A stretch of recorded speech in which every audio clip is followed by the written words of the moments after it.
Hello everyone, this is Timothy Mark with Alexandria. How's everybody doing today? And we are the Tickle Trunk of Horrors. Our website is tickletrunkofhorrors.com. And man, yeah, we got an interesting show for y'all. We're going to talk about the Sunstone. Some of you may not know what the Sunstone is. It's the other name is Iceland Spar, but we'll leave that for a few minutes before we head into today's exciting topic. Again, today is the weekend, so I hope everybody, we sort of had an interesting start to our weekend yesterday, and we were going to see a film, and we were all excited, all hyped out to go see this film. What was the name of the film again? I guess I was that excited, a brain Avengers. fart. Avengers. Everybody knows that just came out. So we were all geared up to see an awesome movie, to get to the theater and find out that it was completely sold out, folks. Yes, completely sold out. And then later on, after the film, what happened was my neighbor decided that he wanted to do a crawfish boil. Now, I'm a Judeo-Christian, and I don't eat shellfish or crawfish or anything like that. But I offered to help him. But he decided that he didn't want to get started till around 8 o'clock at night. And I've never even seen a crawfish boil ever in my life. And so he pulls up, and then he's got 26 pounds of crawfish in the truck. And then he decides that he's going to do what he calls purging them, which I didn't really know what that meant until he put them in this ice chest. And he filled the ice chest full of water. And then he explained that what happens is they start shitting themselves, or they start shitting. So the water becomes full of shit. Feces. Oh, great. Yeah, and then so you dump that out. Now, technically, you're supposed to do this 3 times. But we dumped it out one time, and then he fills it back up again, and the water's still shit-filled. And he decided that he didn't want to go through the 3-step process, that he just wanted to just go ahead and start cooking them. And so, you know, I kind of excused myself from over there a little bit. And for the main reason is this. I don't eat shellfish. Had we been doing burgers or something, that would have been fine. But this whole shellfish process is very confusing to me. I mean, have you ever ate shellfish? I like shellfish and well, crawfish. Crawfish, but if you're from Newfoundland in Canada, they do a similar thing. It's called a fish boil, and I've participated in a lot of fish boils. And you can use any kind of fish, or you can even use crawfish. You can use shrimp as well, prawns. But what you're doing is that you're putting it in like an outdoor what it is, like a cooker, and then you're putting the fish with potatoes, corn, garlic, onions, and you're letting that kind of simmer on a boil for a couple hours, and you're eating it like a huge gumbo. But once I heard the half-assed process last night in regards to... You know, he's going to listen to this. I told him about the podcast show. Okay, I just was really turned off about... you know, how the water was. So I'm going to, I'll leave it at that. And, you know, everybody has their own processes, but I sort of wouldn't have done it that way. But like I said, it sort of was different anyways. Very different, and not familiar with the boils that I've done in the past. Right. It's, well, you know, again, I'm not much for the whole crawfish thing, and I think maybe he got offended because I left or whatever. But another thing is he bought about 2 cases of bottled beer and a bottle of liquor, and I wasn't drinking, so I just think I was the wrong company for him for last night. Well, some people are, for whatever reason, you know, assume maybe in error that people drink beer or drinkers. I mean, even if you do like to have drink, not every time is the right time to have a drink, or you want to go on a bender. But it'd have been different had we planned it like ahead of time, like a day ahead of time. So okay, this is what we're going to do tomorrow, and we're going to do something that everybody eats. But, right. And I mean, we had just come back from being out pretty well the whole day ourselves. Yeah, so it was ill prepared. That's all. Yeah, it was just a bad circumstance all around. But our neighbor's a nice person, and I do thank him for inviting us to be a part of it, because it's very big here. Apparently here today they're having some kind of big crawfish boil. Yeah, in the town.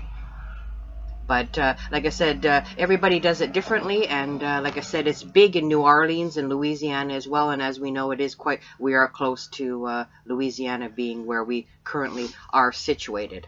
Now, let's get a little bit into the story that we're going to talk about, the Sunstone. But before we do, I want you to hear a song that's sung by children. It's in relationship to the Vikings, because the Vikings actually used the Sunstone for navigational purposes. And so this is a group of children singing this very, very violent song. So if you will, pay attention to the words. Here we go.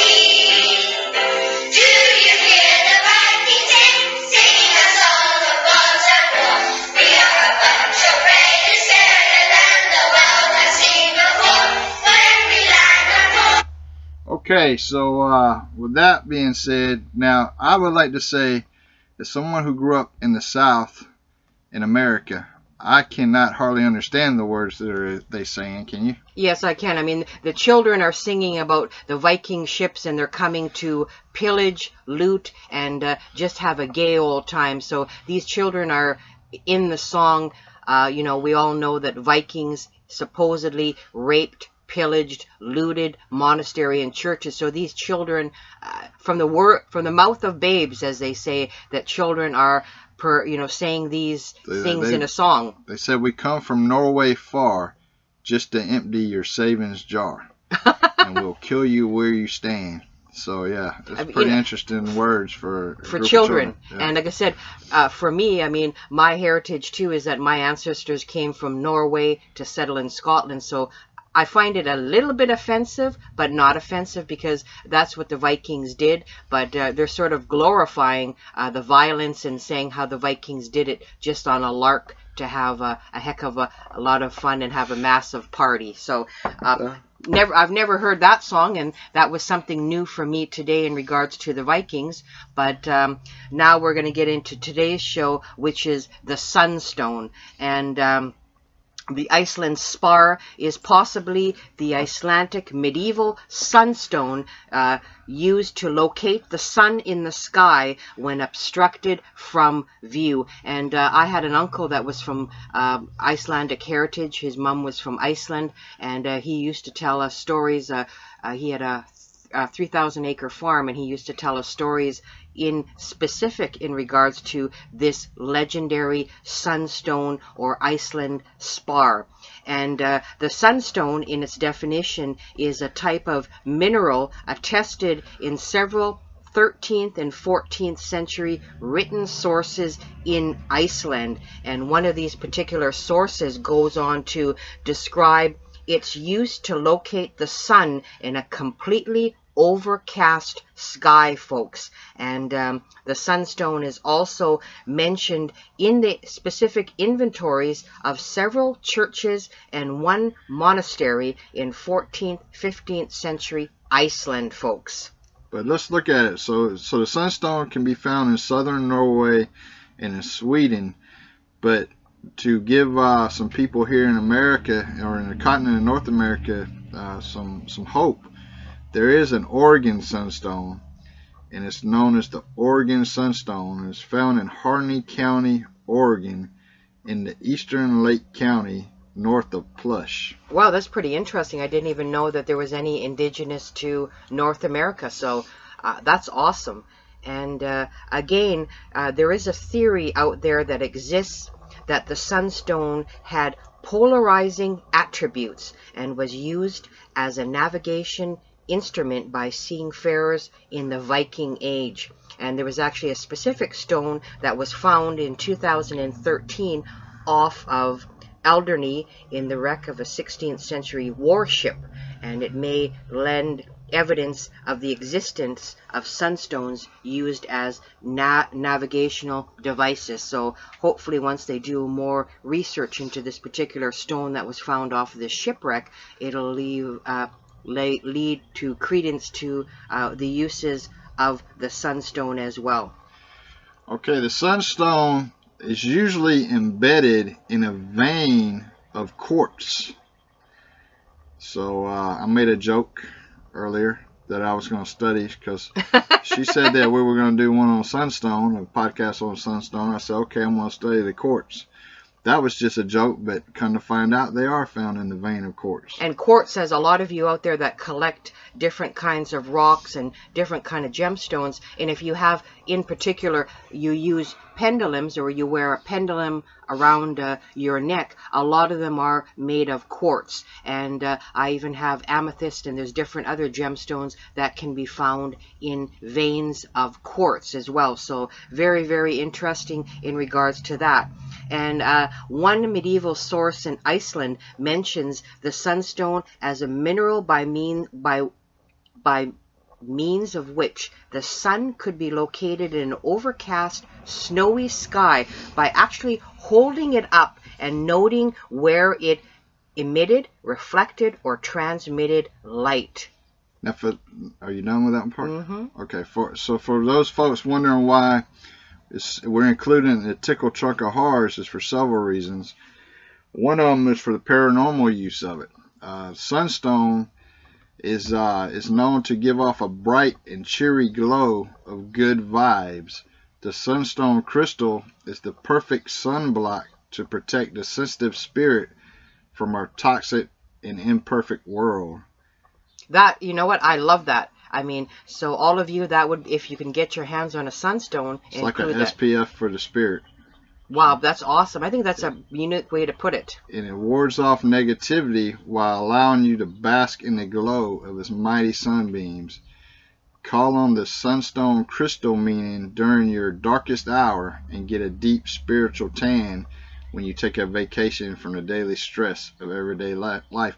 It makes you wonder if you are to build a home, the smart thing to do would be to incorporate sunstones in some of the windows. Because that not all the windows. Or that would incorporate into having a good atmosphere in the home, good energy. Yeah, keep the negativity out. Ward out evil, and that would be, you know what, if you can get your hands on a sunstone of any kind, I mean, that would be awesome to even carry it around in your pocket and to take it out to look at the sun. And I know a lot of you out there, including myself, we have a little bag that we carry our gemstones, our crystals around. I think that would be a must-have if you could have that in your collection, if you could add that. And there's a lot of sources where you can pick up different kind of unique gemstones or crystals. And I know I've gifted you I was a black lava stone, I think from Iceland or something, to have I can't remember the name of the stone, but I remember that I had bought that for you as well. Yeah, and just to go more into what the sunstone does, another way of putting it is it brings a flood of light into dark corners of the mind, making it an excellent healing aid for clearing away negative thought patterns. Might need to make a helmet out of this stuff and wear it. Like the ancient Buddhist proverb says, we are what we think. So if you're in a grumpy mood, snap out of it with a bright and sunny sunstone. Wow. And before I go into a kind of a 13th century unique tale of Saint Olav, I'm going to sort of give a brief description of the sunstone in a combination of 4 versions of a medieval kind of text where they're described the use of the sunstone. And this is translated from Icelandic as well. And Thornstein, this is his translation, what he talks about the sunstone. The weather was thick and snowing, and Sigvar had Sigvar predicted. Then the king summoned Sigvar and Ragnar to him. The king made people look out, and they could nowhere see a clear sky. Then he asked Sigvar to tell where the sun was at the time. He gave a clear assertion. Then the king made them fetch the solar stone and held it up and saw where light radiated from the stone, and thus directly verified Sigvar's prediction. So that's taken right from a medieval text in regards to a king using, he's calling it a solar stone, but again, that is the sunstone as well in a medieval text.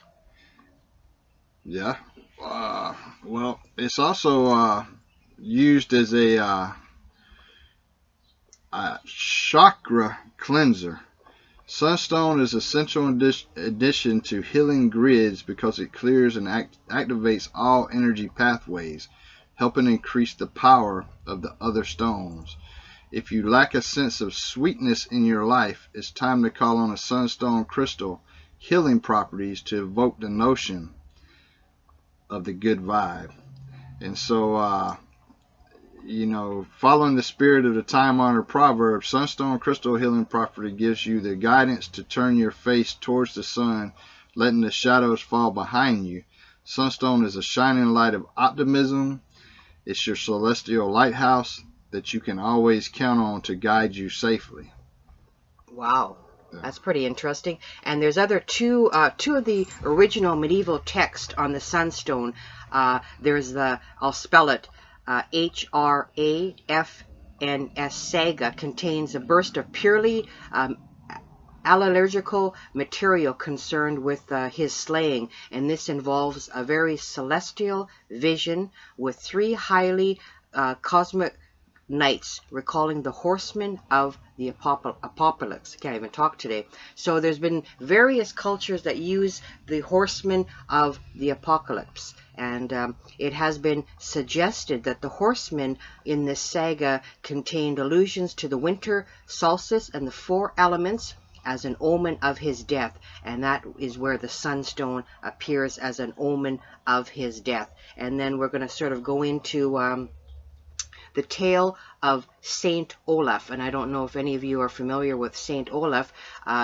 This is the only medieval source mentioning how the sunstone was used. We did say previously there's been other medieval texts mentioning the sunstone, but specifically the tale of Saint Olav describes how the sunstone was used, and it says a round and rotating house visited by Olaf has been interpreted as a model of the cosmos and the human soul, as well as the prefiguration of the church. And he goes into more detail, and then I'm going to sort of go into what he's saying, again, the evidence of the sunstone from Saint Olav. Have you ever heard of Saint Olav? Nope, but I've heard of olive oil.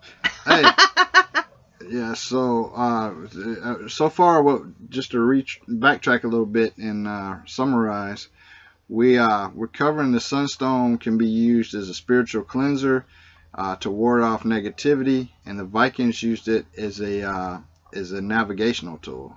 I truly believe, like I said, there's so much ancient lore out there that suggests that the Vikings used special crystals to find their way under less than sunny skies. I mean, as we all know, if anybody knows anything about the Northmen, or the Viking as they're all known, they were key navigation people. They were on boats way before Christopher Columbus. And in Newfoundland there's actually a special Viking settlement that was uncovered, that the Vikings did reach the New World way before Christopher Columbus. And if you're going to hate me for saying that, we have proof in Canada where that village completely is. And it's just, and guess who reached it before them? The Native Americans. They were already living there. Yeah. So yeah, they didn't have to reach it. They were already living there. And though there's none of these so-called sunstones have ever been found at Viking archaeological sites, a crystal, we mentioned the crystal earlier, that was uncovered in a British shipwreck, and they're hoping when they do further investigations that they will help prove that they did indeed exist. And the crystal that was found in that shipwreck was an Elizabethan warship that sank near the Channel Islands in 1592.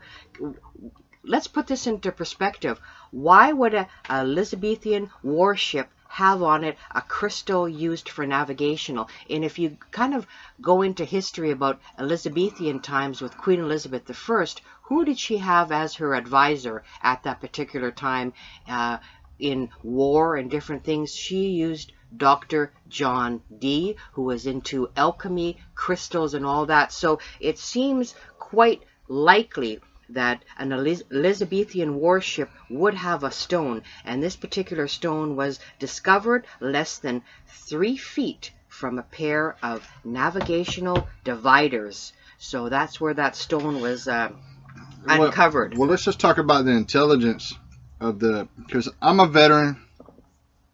I was in the U.S. Navy, and when you look at the Vikings and the way they navigated through the seas, and they had to have people that were highly intelligent to use this stone, because how the stone operates when it's polished down and cut correctly, it has to be cut precisely, symmetrical, so all sides have to be even. And then when you're using this stone as a navigational stone, and the way that they've done it was, there was somebody in the Viking community who realized that the sun has rings around it. It has solar rays, this rings. And they realized that by holding this stone up in the air, and whenever you see one side lit up, you have to hold it until you see both sides lit up. So when you're looking through the stone, if you see one half is light and the other half is dark, you have to hold it till both sides are lit up. And when both sides are lit up, it shows you the true position of where the sun is. Now I can tell you, as being and that was back, we're talking about 700 AD and stuff like that. Mm-hmm. Back in 2003, we were in international waters, and I was asleep at the time in my berthing, and I was woke up and thrown out of my rack. Rack's the bed, for those people who don't know it. The berthing's the living area of the ship. And what happened was, this Navy warship was about to hit a oil tanker in the middle of the ocean. It was lit up like a Christmas tree. And I hate to say it, because I know that you're going to say something defensive about it, but the person in charge at the time, it was when women were fighting for equal rights. We had one female officer who the captain put. He thought, okay, we're in the middle of the ocean. There's no land around. The captain says, I'm going to sleep, and I'm going to give you command of this ship until we wake up, which we wake up by 4:30 in the morning, right? And so she could not even handle that. With her navigational tools that she had, she almost killed us. The proximity alarm went off, and the proximity alarm only goes off if you're 50 feet from the object you're about to hit. And so you can imagine the people in the oil tanker had to be terrified, because here's this Navy ship coming straight at them. They lit up like a Christmas tree. Nothing around but the fucking ocean and 2 ships. And we're about to hit the only other ship that's around within 100 miles radius. Wow, that's pretty interesting. And you know what? I'm all for equal rights, but you have to be able to do the job at the same level. So needless to say, she was put off the ship. But the thing is, and I was glad she was put off the ship, because it was an all-male warship, but women were fighting for equal rights, and they had to put her on there just to try it out. And she failed as predicted. And the whole thing is, she failed miserably, because you're in the middle of the ocean and there's only one ship in a 100-mile radius, and we're about to run into the motherfucker.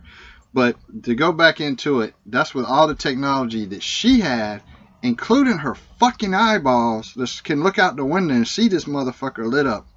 But then you have the Vikings, who under cloudy, dark conditions could still navigate precisely, and that's why they ruled the seas for so long. Well, and if you can kind of put it into perspective, and I'm just and they did it with a fucking stone. We had computers. Well, let's talk about that for a few minutes, because really, I mean, I'm not being biased because I have a heritage that stems from Norway, and I mean, my ancestors sailed from Norway to populate the northern part of Scotland, so I do have Viking roots as well. But I really think it's very interesting to comment on what Timothy had to say, that, I mean, with the use of a special stone or a special crystal, they were able to navigate the seas, and they were let's don't make any mistake about this, the Vikings were the masters of the sea, and there's no one... Without a doubt. They were the masters of the sea. They knew how to harness the power of the sun for navigational. They used the crystal or the sunstone as their tool, and they could really, if you put it into perspective,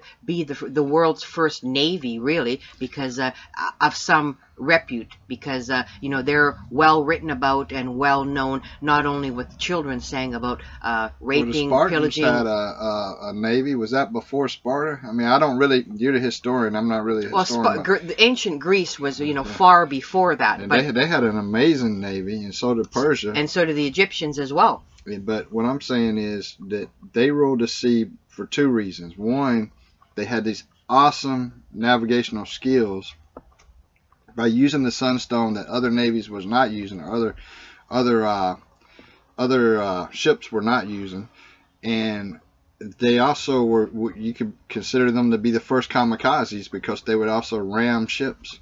And why they're more well known as seafarer navigation is because they went huge distances. They went from Norway or Sweden all the way to North America. So it wasn't just a quick lap around the pond, folks. They were going far distances, and they were going to locations they had never been before. That is why so much is written upon them. And that statement that I read to you a few minutes earlier about none of these crystals or stones were found at Viking archaeological sites. Well, no kidding, folks. They would be on the ships. Why would they be found on land? If the ship sunk, they would go down with the ship. So it's a no-brainer why you wouldn't find evidence. And plus, people that found the stones didn't know what the hell they were, because sunstones were used for, like I say, the spiritual stones that were used for warding off negativity and for cleaning the soul and cleansing the mind and stuff of that nature,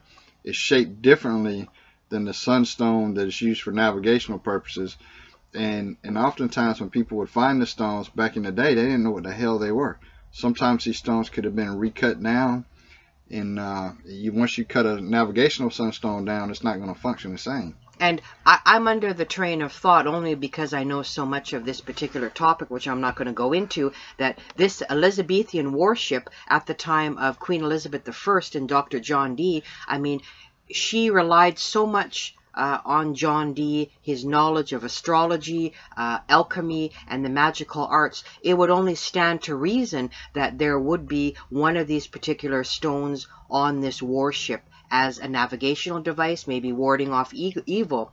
And again, the stone was discovered again less than 3 feet, 1 meter from a pair of navigational dividers, suggesting that it may have been kept with the ship's other navigational tools. So maybe if their tools were lost, or maybe they relied on the sunstone as a backup, and it's very, very important to note that. And they did a chemical analysis on that the stone or crystal that was found, and it was confirmed that the stone was Icelandic Spar, or a calcite crystal, believed that was the Vikings' mineral of choice for their fabled sunstones, and they're relying on the data in the 13th century Viking saga again of Saint Olav. So that rock was chemical analysis, and it was found that it was Icelandic Spar in that Elizabethan warship, folks. And if you go to the Smithsonian website, a very reputable museum, and there's some French researchers in 2013 that found the crystal the size of a deck of cards that was found at a shipwreck in the English Channel. That wreck is from the 1592 Vikings heyday, which they believe that stone to be a Viking navigational stone. Now, when I say symmetrical, it's the size. They described it the size of the a deck of cards, which means that two sides will be symmetrical. If you go right and left, and then up and down would be symmetrical, which is what you needed. You needed two sides to match. So you had each two sides, the right and left, up and down. They matched in order to be used for navigational purposes. And this was found by French researchers. Wow! And that stone today, the what stone are you talking about? The Alderney crystal that was found in the Elizabethan Warship. Oh, okay. I didn't know you wasn't done a while ago. I'm sorry. No, that's okay. But I'm just going into. They say that that crystal now would be useless for navigation because, of course, it's been abraded by the sand, clouded by magnesium salts. But in better days, folks, such a stone would have bent light in a helpful way for seafarers. So it actually bends the infractions of light, and because of the shape of the calcite crystals, they reflect or polarize light in such a way to create a double image. And what this means, folk, that if you were to look at somebody's face through a chunk of Icelandic spar, you would see two faces. But if you hold the crystal in just the right position, the double image becomes a single image, and then you know the crystal is pointing east-west. And see, that's a different method and a different way that they use that stone, because you're talking about they take the two images and make it into one. Right. Then they understand the navigational purposes and the point of the sun. The other method was that if you took this, if you could imagine like a playing card, then you held it up to the sun, and if one half of that playing card was lit up and the other half wasn't, you have to do it to that whole playing card is lit up, and then you understand the directional navigation of the sun. So obviously they found different ways of doing it. Oh yeah, there's different methods, and it's interesting too that these reflective powers remain even in low light, when it's foggy or cloudy, or when twilight has come. And in a previous study, the researchers proved they could use Icelandic Spar to orient themselves within a few degrees of the sun, even after the sun had dipped beyond the horizon. And European seafarers had not fully figured out the magnetic compasses for navigation until the end of the 16th century. So the researchers say the crystal might have been used on board the Elizabethan ship to help correct the errors without a magnetic compass. So, they were taking the concept of the Vikings and using it to help correct the errors with the magnetic compass. Well, the Vikings were very successful at what they're doing, so they understood the correct way of doing it. Whereas, I guess the British people didn't. Absolutely. I mean, the Vikings, like I said, far before that, and in particular at twilight, when the sun is no longer observable beyond the horizon, and the stars are still not being able to be seen, this device could provide the mariners with an absolute reference in such situations. So that's absolutely amazing. So, I mean, you couldn't, when the sun was actually no longer seen below the horizon and the stars were still not out, this device could be used as a reference point.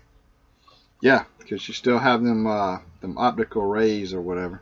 Them rings, I mean. And another reason why even people have made this fact out, well, why wouldn't you find these crystals or these sunstones with the Viking dead as a grave good? Because, a lot of people, when you do archaeological digs and you go to grave sites and you find, grave goods, but if you're not familiar with the Viking heritage, the Viking did in fact cremate their dead, and you'll see a lot of movies out there. This is one point that Hollywood did get right, that the Viking dead would be burnt on. So it'd be a little hard to bury the stone with them then. Well, no, and a lot of they pushed them out into the water and burned them. Yeah, or they were just made up on an up bed there and set on fire. If you were royalty of a king, you'd die in your ship and be sailing away. So, but there has been a recent site turned up the first calcite fragment at a Viking settlement, proving that some people in the Viking Age were employing Iceland Spar crystals. So they did find a few fragments of it. Maybe they were kind of honing or sanding down these stones. And I think too, what the powers that the Sunstone brought to the Vikings, it wasn't just even though they were using it for navigational skills, they, inadvertently were using it to also protect them from negative things, because that's what the Sunstone does. It protects you from negative energy. Although, when they were going along raping and pillaging, they would have been a negative energy. Well, they were trying to, it was an early form of conquest, yeah. And they were, they weren't Christian at that time, so they would hit a lot of monasteries and a lot of churches in England, because those churches and monasteries, there was people in England and Britain that were starving, but yet the monasteries and the churches had hordes and hordes of gold. They had food, they had beer, they had all the things that the Vikings wanted. So, I mean, why the monasteries and the churches would hoard that from their own people is completely unknown to me. Well, that's what they do in the Vatican City right now. In the Vatican, they hoard things away right now from people. You got Catholics out there that are dying, that are homeless, and they're dying in the streets, and the Vatican has all this money. Well, I mean, it's sad to say that the Catholic Church is the biggest financial banking organization in the entire world, and the Vatican vaults holds things, works of arts. They have cars, they have priceless works of arts that are worth millions and millions of dollars. But at the end of the day, it's just material things, and in the advent or whatever of a nuclear war, that stuff could be gone. So, they should share it now with the world. Well, with the wealth that the Catholic Church holds in Vatican City and at various churches and monasteries all around the world, there should be no people on this planet, folks, starving to death. And it's all about control, and it's a power. And I really don't have anything good to say about the Catholic Church. Their track record of, burning, we're talking about the Inquisitions, and then the priests abusing the little boys. Really, they really don't have a positive track record. So I really can't subscribe to hypocrites such as that. And I'm sort of going to go into a more metaphysical now meaning and the use again of the sunstone. I know Timothy did describe some of that, but with the radiance of the sun and the fire of the solar ray, sunstone carries the energy of Ra. And if any of you are familiar with Egypt, Ra is the sun god. And Ra, the sun god, brings energy, whose energy brings all potential life from within the earth. The sunstone is a stone of leadership, personal power, freedom, and expanded consciousness. Truly reflecting the qualities of light, it brings openness, benevolence, and warmth, strength, mental clarity, and the willingness and ability to bestow blessing upon others. So again, Timothy did touch on it. It is a very joyful stone, and it inspires the nurturing of self in order to be of service to others. And it also restores the enjoyment of life, good nature, and provides a sense of abundance. And again, it is a member of the Feldspar family, and very, very interesting. And he did go into some of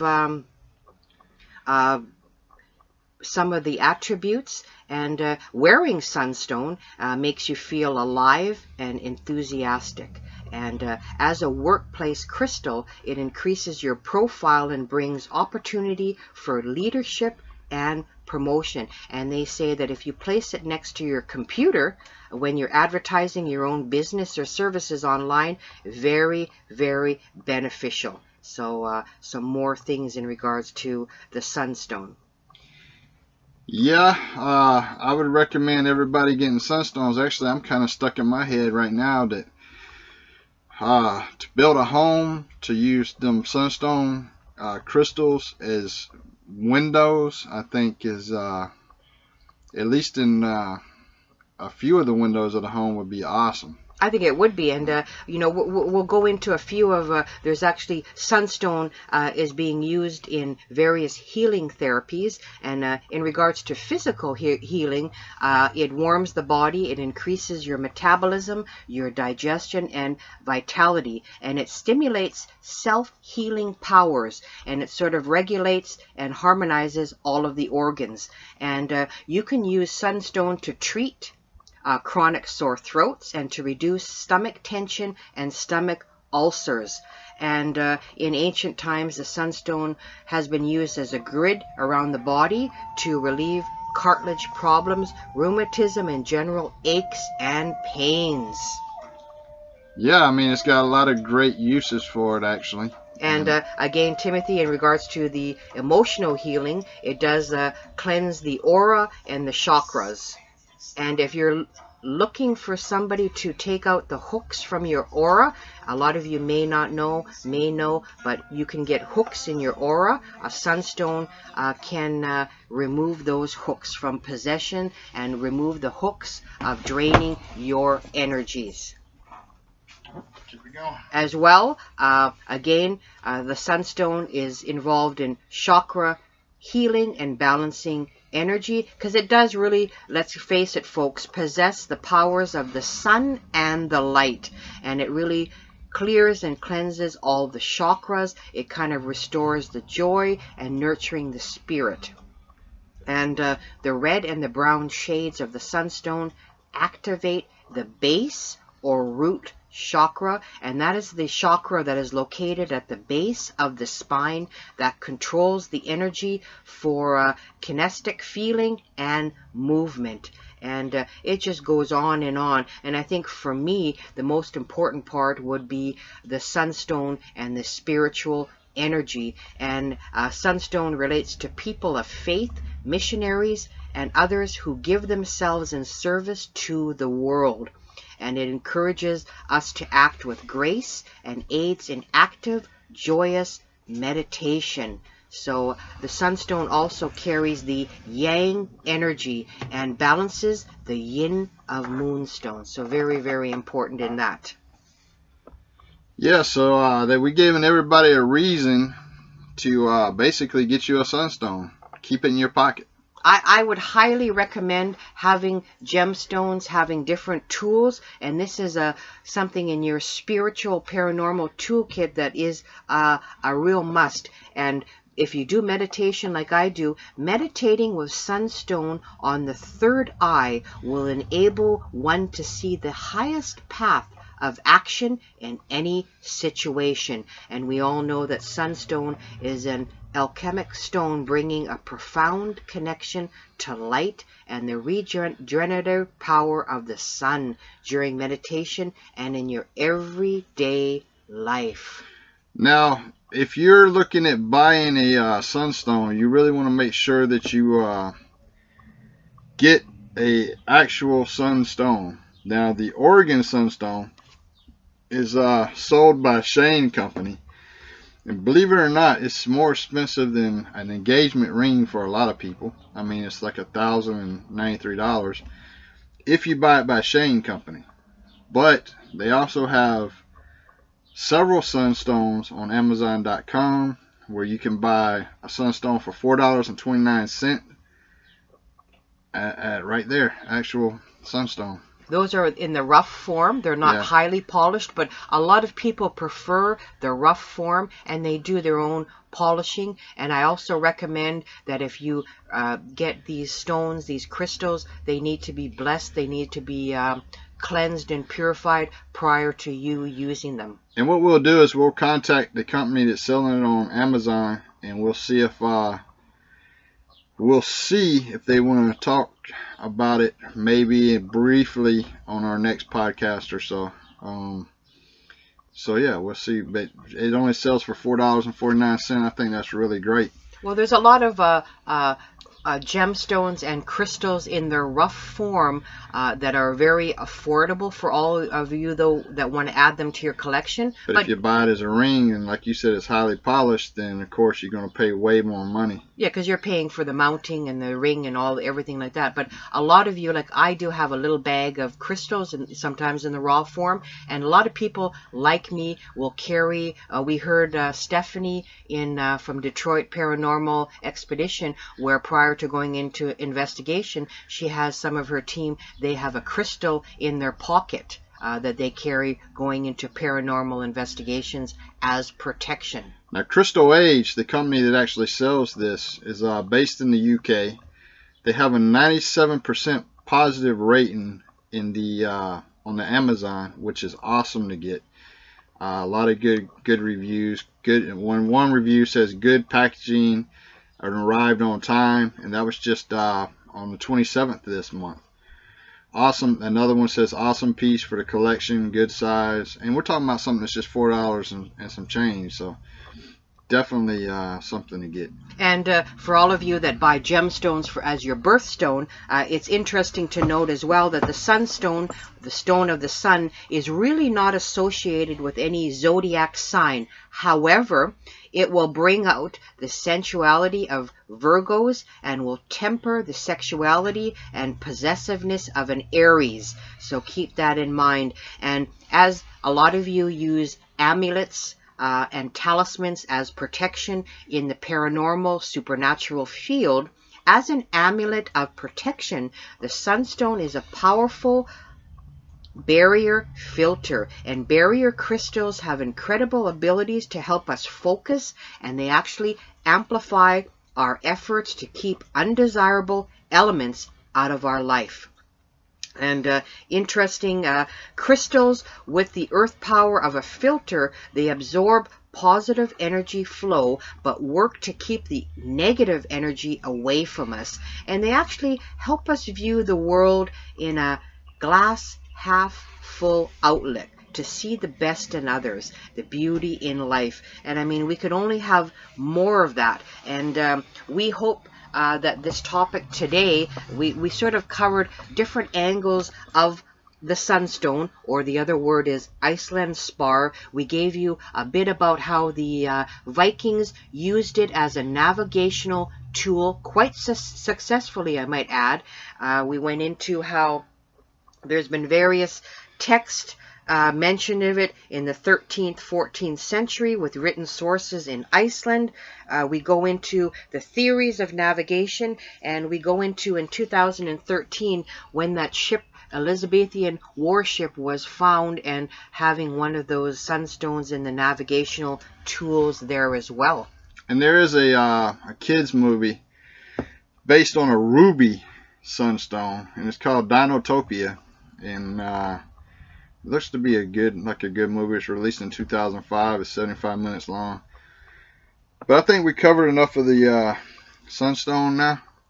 We hope that we bring innovative topics to you, topics that are on the less beaten path, so a lot of you could explore in regards to what's out there. And there's been a lot of references in regards to the sunstone in different venues. There's actually even a few kind of in the fantasy world, the sunstone is mentioned quite a bit for different games. But we hope that, it'll encourage all of you to maybe add a sunstone to your collection, your paranormal supernatural collection, maybe do more research on the Vikings and different navigational tools. And Timothy's saying being in the Navy, I think that would appeal to a lot of people that are interested in Norse history, Navy, naval history, on using these navigational tools. And again, I'm still trying to wrap my mind around that children's song about the Vikings. And I've never heard it before, but it's really stuck in my mind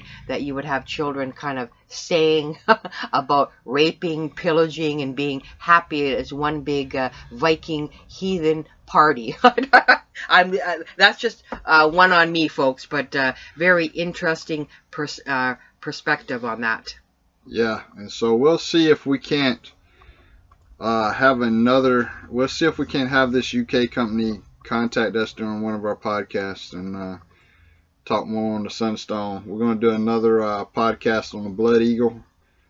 So yeah, I don't know when we're going to do that because we've kind of booked up with guests right now. So yeah, we're going to try and build, like, the Blood Eagle will be a different one. And I mean, I myself have a shaman stone in my collection, and I'd like to have a podcast about that as well. So we're trying to, again, bring topics and subjects that have not been beaten to death by everybody out there. I mean, we want you to learn different things about things that you may have not considered. And again, the Sunstone is a very fascinating topic that I've wanted to do for a very, very long time. I hope you all find it informative. Tomorrow we're going to have a great show. Who are we going to have on the show tomorrow? We're going to have Robert Hershevak from the Shark Tank. Woo! No. Actually, Robert had free time for us. What is he going to talk about? What technology is he going to talk about today? No, I'm just kidding. I'm addicted to that show, though. I can watch a whole marathon every day of that show. I noticed. I mean, that's awesome. You seem to really, really like that, but I like it as well. I mean, you learn a lot of different things on the show, so I mean, why not? So don't forget to check out our websites. We have TickleTrunkOfHorrors.com. Right now we have WorldParanormalResearchSociety.org, but I am switching the hosting companies on that one, so I'll probably do that here soon. So that's all I got. Well, what's going to be on tomorrow's show? We got to tell, who are we going to have on tomorrow? Matt, I can't pronounce his last name. Matt Fiol. Yeah, from he's from Gateway Paranormal in Tennessee. So we had a paranormal group from the UK, Hastings. Now tomorrow we're going to have Matt Fiol from Gateway Paranormal Group in Tennessee. So we hope to bring a lot of different paranormal teams. Like I said, we can only share knowledge. So I think it's exciting that we can be able to bring different guests. So stay tuned for tomorrow. And like I said, really look into what this sunstone is, or the Iceland Spar, and what it can do and what it can bring to your life, because obviously it's been around for quite a long time, and it was not only the Vikings or the Norsemen that found it beneficial. You may find it beneficial in your life, and we've gone through various aspects. But again, thanks for tuning in.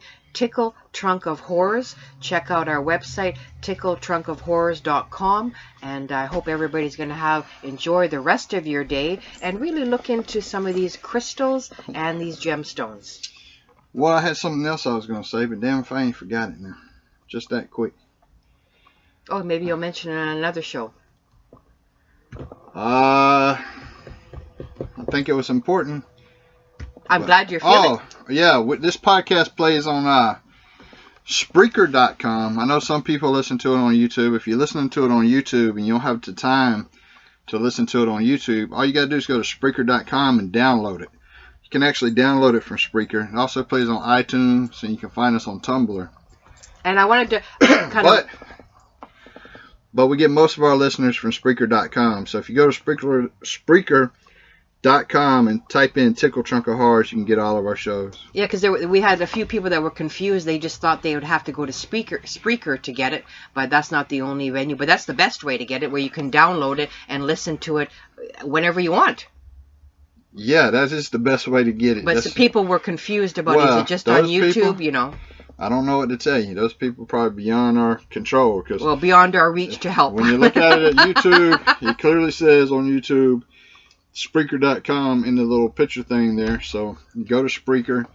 It's the best way to listen to it. It's the best way to get the downloads. YouTube, we just put it on there. We only have a handful of listeners on the YouTube.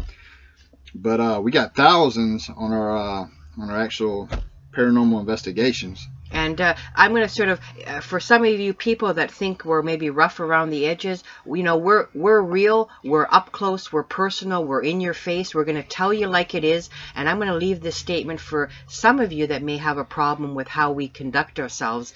And I'm going to leave you with this quotation. It says, "You're free to offend. The rest of us are free to say we're offended." That's what freedom of speech means, folks. Damn right. And let's work on getting rid of political corruption, and let's work on getting rid of judicial corruption. So, all right, that's it for me. Take care.